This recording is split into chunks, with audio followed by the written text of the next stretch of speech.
നമസ്കാരം. കസേരയിലിരിക്കുന്ന മൃതദേഹങ്ങൾ, കെട്ടിപ്പിടിച്ചു കിടന്ന് ജീവൻ നഷ്ടപ്പെട്ടവർ, ജീവനുള്ള കാലത്തോളം മറക്കാനാവാത്ത കാഴ്ച. അക്ഷരാർത്ഥത്തിൽ മരണഭൂമിയായി മാറിയിരിക്കുകയാണ് മുണ്ടക്കൈ. എങ്ങും ചെളിയും വെള്ളവും കൂറ്റൻ പാറകളും കെട്ടിടാവശിഷ്ടങ്ങളും മാത്രം. ഇതിനിടയിൽ ശേഷിക്കുന്ന ജീവനുകളെയും മൃതശരീരങ്ങളെയും കണ്ടെത്താൻ ശ്രമിക്കുന്ന സൈനികരും. ഇടയ്ക്കിടെ മൃതദേഹങ്ങൾ കണ്ടെത്തുമ്പോൾ സൈനികരുടെ പോലും കണ്ണു നിറഞ്ഞു പോകുന്നു. പ്രദേശത്ത് ഇനിയും ജീവനോടെ നിരവധി പേർ ശേഷിക്കുന്നുണ്ടെന്നാണ് കരുതുന്നത്. ഇവരെ എത്രയും പെട്ടെന്ന് സുരക്ഷിത സ്ഥാനത്തേക്ക് മാറ്റാൻ സൈന്യം രക്ഷാപ്രവർത്തനത്തിന്റെ വേഗത കൂട്ടിയിരിക്കുകയാണ്. കെട്ടിടാവശിഷ്ടങ്ങൾക്കിടയിൽ പരിശോധന നടത്തുന്നുണ്ട്. മരണസംഖ്യ 176 ഉയർന്നിട്ടുണ്ട്.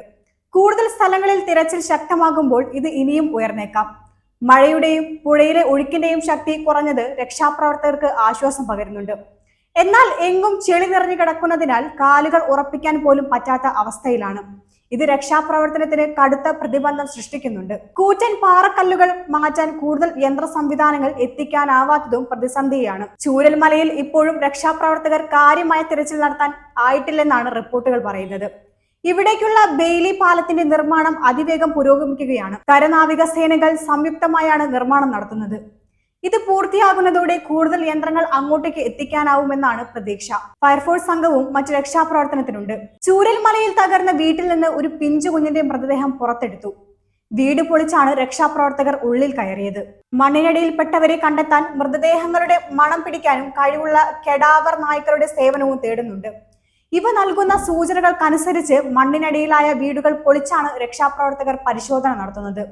ഹൃദയഭേദകമായ രംഗങ്ങളാണ് ഓരോ വീട്ടിലും കാണാനാവുന്നതെന്നാണ് രക്ഷാപ്രവർത്തകർ സൂചിപ്പിക്കുന്നത്. മുണ്ടക്കയിലെ ഒരു വീട്ടിൽ കസേരയിലിരിക്കുന്ന നിലയിൽ 3 മൃതദേഹങ്ങൾ കണ്ടെടുത്തു.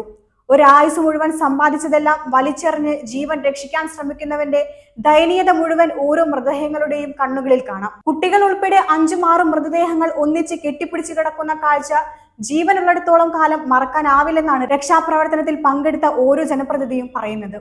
400ഓളം വീടുകൾ ഉണ്ടായിരുന്ന മുണ്ടക്കൈയിൽ ഇപ്പോൾ 30 വീടുകൾ മാത്രമാണ് അവശേഷിക്കുന്നത്. എത്ര പേർ ജീവനോടെ ശേഷിക്കുന്നുണ്ടെന്നോ എത്ര പേർ മരിച്ചുവെന്നോ ഒരു വിവരവുമില്ല. കാണാതായ ഉറ്റവരെ കണ്ടെത്താൻ ആശുപത്രികളിലും ദുരന്തഭൂമിയിലും നിറകണ്ണുകളോടെ തിരിയുന്ന ചിലരെയും നമുക്ക് അവിടെ കാണാൻ സാധിക്കും.